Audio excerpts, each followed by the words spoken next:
Dear students, Assalamu alaikum. Today we will discuss about chapter number 13, SNP block elements.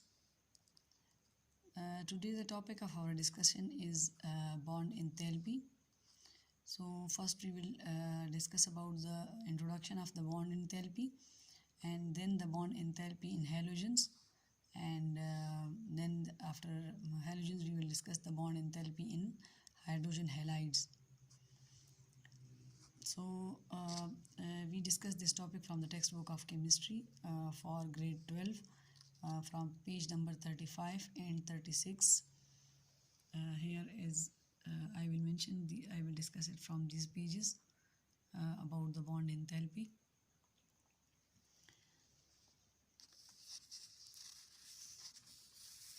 Now first I will tell you about this bond enthalpy. It is the exercise question, which is a long question number 3. What is meant by the bond enthalpy, and explain the bond enthalpy in halogens and hydrogen halides. So first I will define the bond enthalpy.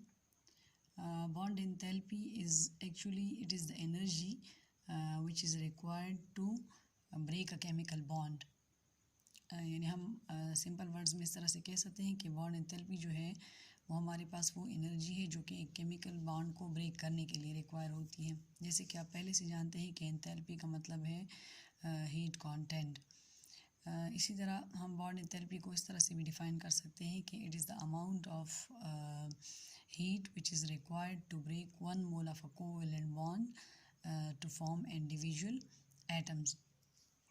यानी जैसे कि हमारे पास ये second जो definition इसके मुताबिक equation में नीचे गिवन है कि जो बॉन्ड एंथैल्पी है वो अमाउंट ऑफ हीट है जो कि एक 1 मोल ऑफ कोवेलेंट बॉन्ड को ब्रेक करने के लिए रिक्वायर होती है, और एज अ रिज़ल्ट हमारे पास इंडिविजुअल एटम्स बनेंगे। लेकिन यहाँ पर डियर स्टूडेंट्स आप एक बात याद रखिएगा कि हमारे पास जो स्टार्टिंग हैलोजन है मॉलिक्यूल और एंडिंग हैलोजन एटम्स हैं, दोनों हमारे पास गैसियस स्टेट में होंगे। इसी तरह जो बॉन्ड एंथैल्पी है वो एक एंडोथर्मिक प्रोसेस है, क्योंकि इस दौरान बॉन्ड ब्रेकिंग जो है आपको ऑलरेडी पता होगा कि एक एंडोथर्मिक प्रोसेस है। इस दौरान एनर्जी जो होती है वो एब्जॉर्ब होती है, इसलिए इसको हम पॉजिटिव साइन से शो करते हैं। इसी तरह जो बॉन्ड एंथैल्पी है वो साइज़ ऑफ एटम्स और बॉन्ड लेंथ पे डिपेंड करती है। इसको हम आगे डिटेल में भी डिस्कस करेंगे कि किस तरह से बॉन्ड एंथैल्पी जो है वो साइज़ ऑफ एटम और बॉन्ड लेंथ पे डिपेंड करती है।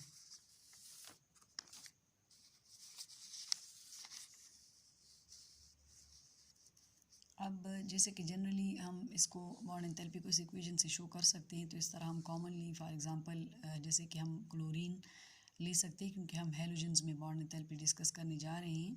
इसके बाद हाइड्रोजन हैलाइड में, तो हैलोजेंस में जैसे हमारे पास क्लोरीन मॉलिक्यूल है और वो गैसियस स्टेट में है, और उसको हम हीट करें तो वो गैसियस स्टेट में एटॉमिक फॉर्म में चेंज हो जाता है। 2 एटम्स उसमें से एक मॉलिक्यूल से बन जाते हैं, यानी उनमें बॉन्ड ब्रेकिंग हो जाती है।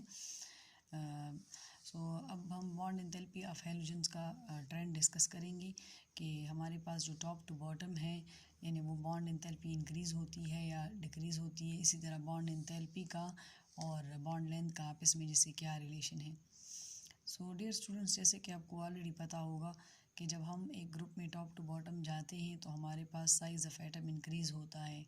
तो जाहिर है जो लार्ज साइज़ एटम्स होंगे वो उनका जो बॉन्ड होगा एक जैसे एटम्स में, तो उसमें भी जो बॉन्ड लेंथ है वो टॉप टू बॉटम वो भी इंक्रीज़ होता जाएगा। जितना जितना एटम का साइज़ इंक्रीज़ इतना ही बॉन्ड लेंथ भी इंक्रीज़ होता जाएगा। जैसे फ्लोरीन से लेकर आयोडीन तक बॉन्ड लेंथ में जो है वो इंक्रीज़ आ रहा है। लेकिन जब हम बॉन्ड एंथैल्पी की बात करेंगे तो बॉन्ड एंथैल्पी में टॉप टू बॉटम तो डिक्रीज़ होता है, लेकिन एक फ्लोरीन जो है वो एक एक्सेप्शनल बिहेवियर शो करता है। इसकी वैल्यूज़ को समझने के लिए हम यहाँ पर टेक्स्ट बुक के पेज से देख लेते हैं। अगर आप इस टेबल पे नज़र डालें तो यहाँ पे जो फ्लोरीन का है उसकी बॉन्ड एंथैल्पी जो है वो 158 है, जबकि क्लोरीन की जो बॉन्ड एंथैल्पी है वो 242 है। इसी तरह 193 और 151, यानी bond enthalpy chlorine to iodine तो डिक्रीज़ हो रही है, जबकि फ्लोरीन टू क्लोरीन इंक्रीज़ हो रही है। यानी फ्लोरीन एक एक्सेप्शनल बिहेवियर शो कर रहा है। जबकि हम अगर बॉन्ड लेंथ की वैल्यूज़ को देख लें तो बॉन्ड लेंथ जो है वो टॉप टू बॉटम इंक्रीज़ हो रहा है क्योंकि साइज़ ऑफ एटम इंक्रीज़ हो रहा है। अब सवाल ये पैदा होता है कि जो बॉन्ड एंथैल्पी है वो फ्लोरीन जो है वो क्यों एक्सेप्शनल बिहेवियर शो कर रहा है, और फ्लोरीन की जो है वो क्लोरीन के मुकाबले में बॉन्ड एंथैल्पी की वैल्यू कम क्यों है। तो उसको आगे हम समझते हैं। यहाँ पर एक और बात आपको बताती चलूँ कि जो बॉन्ड लेंथ है उसका बॉन्ड एंथैल्पी से इन्वर्स रिलेशन है, क्योंकि जब बॉन्ड लेंथ जितना इंक्रीज़ होगा तो जो बॉन्ड एंथैल्पी है वो डिक्रीज़ होती जाएगी। मीन्स यानी बॉन्ड लेंथ जब इंक्रीज़ होगा तो बॉन्ड वीक हो जाएगा और उसको ब्रेक करने के लिए एनर्जी जो है वो कम रिक्वायर होगी। और बॉन्ड एंथैल्पी चूँकि वो एनर्जी है जो कि बॉन्ड ब्रेकिंग के लिए रिक्वायर होती है, तो इस तरह से हमारे पास बॉन्ड लेंथ के इंक्रीज़ होने से बॉन्ड एंथैल्पी डिक्रीज़ हो जाएगी।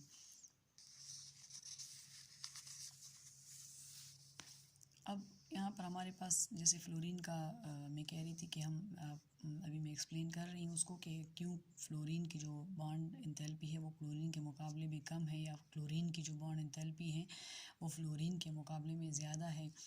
तो यहाँ पर हम फैक्टर्स डिस्कस कर रहे हैं कि जैसे साइज़ ऑफ एटम का बॉन्ड एंथैल्पी से इन्वर्स रिलेशन है, इसी तरह बॉन्ड लेंथ का भी बॉन्ड एंथैल्पी से इन्वर्स रिलेशन है। जैसे जैसे साइज़ ऑफ एटम इंक्रीज़ होगा तो ज़ाहिर बॉन्ड लेंथ भी इंक्रीज़ होगी, तो साइज़ ऑफ एटम के इंक्रीज़ होने से बॉन्ड एंथैल्पी डिक्रीज़ होती जाएगी। इसी तरह बॉन्ड लेंथ के इंक्रीज़ होने से भी बॉन्ड एंथैल्पी जो है वो डिक्रीज़ होती जाएगी। साइज़ ऑफ एटम के साथ इंक्रीज़ होने से बॉन्ड एंथैल्पी डिक्रीज़ होगी। इसी तरह बॉन्ड लेंथ के इंक्रीज़ होने से भी बॉन्ड एंथैल्पी जो है वो डिक्रीज़ हो जाएगी।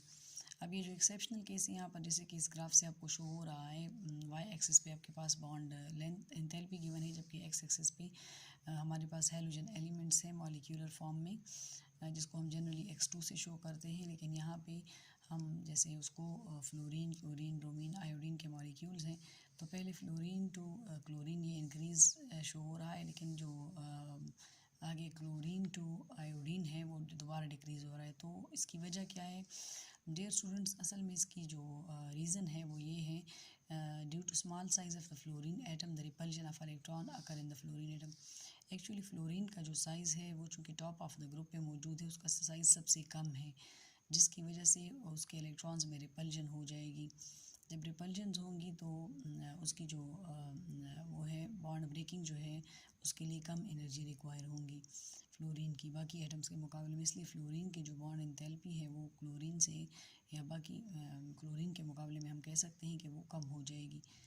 यहाँ पर एक और रीज़न भी मेंशन है कि जो और हैलोजन एलिमेंट्स हैं, जैसे कि लास्ट वाली ब्रोमीन, आयोडीन की मैं बात करूँगी, उनमें चूँकि वैकेंट डी ऑर्बिटल मौजूद है तो वो मल्टीपल बॉन्ड्स भी बना सकते हैं। इसकी वजह से भी बॉन्ड लेंथ में जो है वो डिफरेंस आ सकता है, या क्लोरीन के मुकाबले में उसमें डिक्रीज़ ब्रोमीन और आयोडीन में बॉन्ड लेंथ में इसलिए है क्योंकि वो मल्टीपल बॉन्ड्स भी बना सकते हैं डी ऑर्बिटल के प्रेजेंस की वजह से।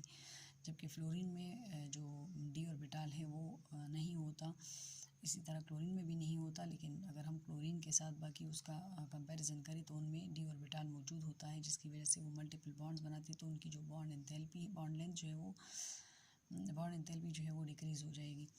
लेकिन ये रीज़न इतना सॉलिड नहीं है जितना कि ये रीज़न फ्लोरीन, जहाँ पर चूँकि हमने फ्लोरीन और क्लोरीन की बात करनी है तो फ्लोरीन और क्लोरीन में फ्लोरीन का जो बॉन्ड लेंथ है वो कम इस वजह से है क्योंकि फ्लोरीन में बॉन्ड साइज़ छोटा है और बॉन्ड रिपल्जन ऑफ इलेक्ट्रॉन्स हो जाती है, जिसकी वजह से लेस एनर्जी रिक्वायर होती है उसकी बॉन्ड ब्रेकिंग के लिए।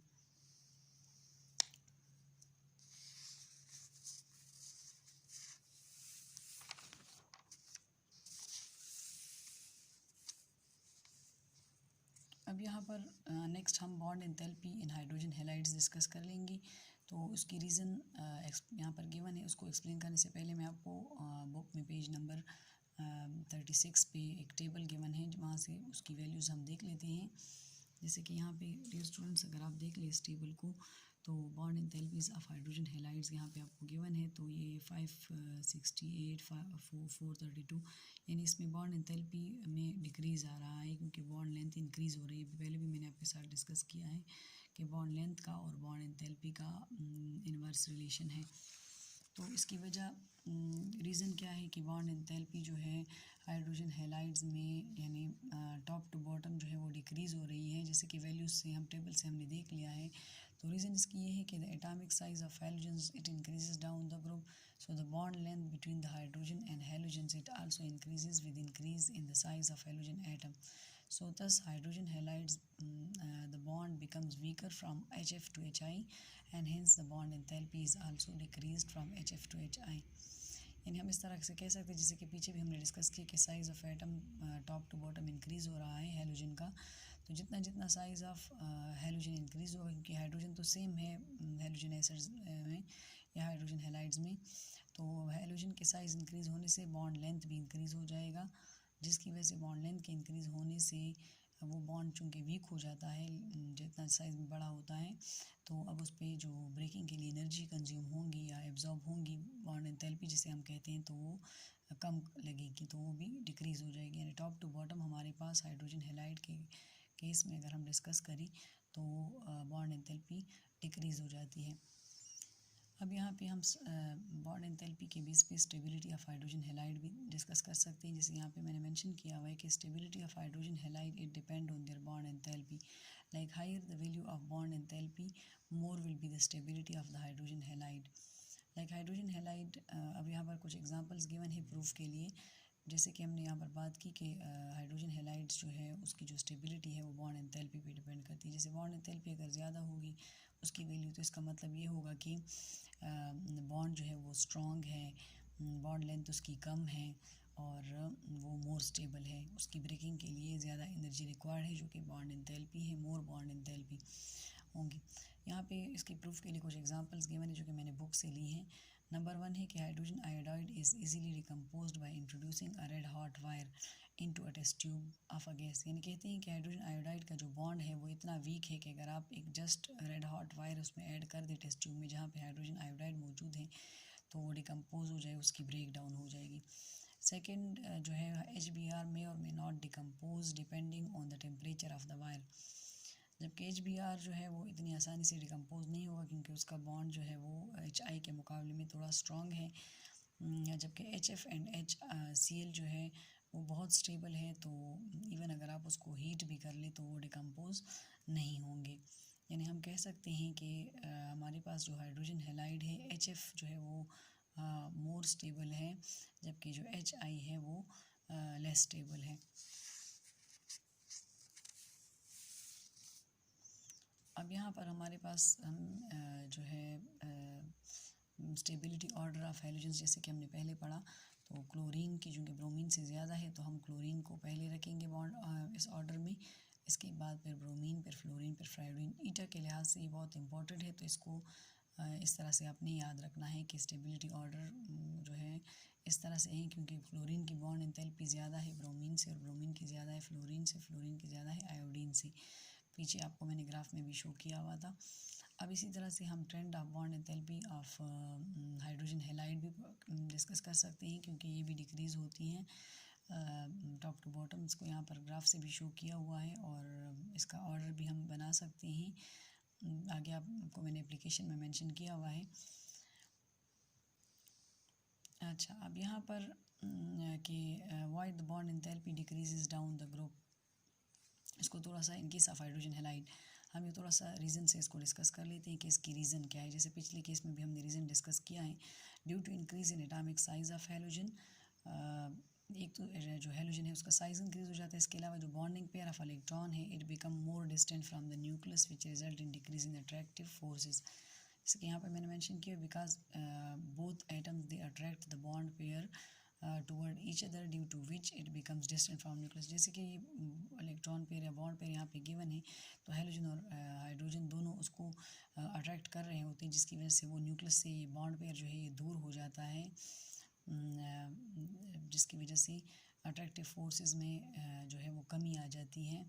तो हम ये भी कह सकते हैं कि टॉप टू बॉटम हमारे पास क्योंकि साइज़ ऑफ एटम भी इंक्रीज़ होता है हैलोजन का, इसके अलावा जो फोर्स ऑफ अट्रैक्शन है जो बॉन्ड पेयर है वो न्यूक्लियस से भी दूर हो जाता है. तो हम इस बेस पे इन दो रीजंस के बेस पे कह सकते हैं कि बॉन्ड एंथैल्पी हाइड्रोजन हैलाइड की टॉप टू बॉटम डिक्रीज़ हो जाएगी. यहाँ पे डियर स्टूडेंट्स मैंने आपके लिए इसको मेंशन कर दिया है कि जैसे एप्लीकेशंस ऑफ बॉन्ड एंथैल्पी में हम ये लिख सकते हैं कि stability order of halogens halogen acids और या फिर halogens on the basis of bond enthalpy. जैसे पहले हमने हेलोजन एसिड्स, जैसे मैंने पीछे नहीं मेंशन किया था तो यहाँ पे अब मेंशन कर दिया है कि HF जो है वो मोर स्टेबल है, जबकि HI जो है वो लेस स्टेबल है। इस तरह क्योंकि HF में बॉन्ड लेंथ कम होती है, लेस बॉन्ड लेंथ है, जबकि HI की बॉन्ड लेंथ मोर है। इसी तरह स्टेबिलिटी एप्लीकेशन नंबर 2 में हम करेंगे stability order of halogens on the basis of bond enthalpy. अब ये भी मैंने पीछे डिस्कस कर लिया, यहाँ पर ग्राफ में भी आपको शो हुआ है और इसका भी पीछे ग्राफ गिवन है। तो क्लोरीन की सबसे ज़्यादा जबकि आयोडीन की सबसे कम है। तो ये सीक्वेंस आपको ईटा टेस्ट के लिए याद रखना होगा, क्योंकि इस किस्म के क्वेश्चंस मोस्टली ईटा में अपेयर होते हैं। थैंक यू एंड अल्लाह हाफिज़।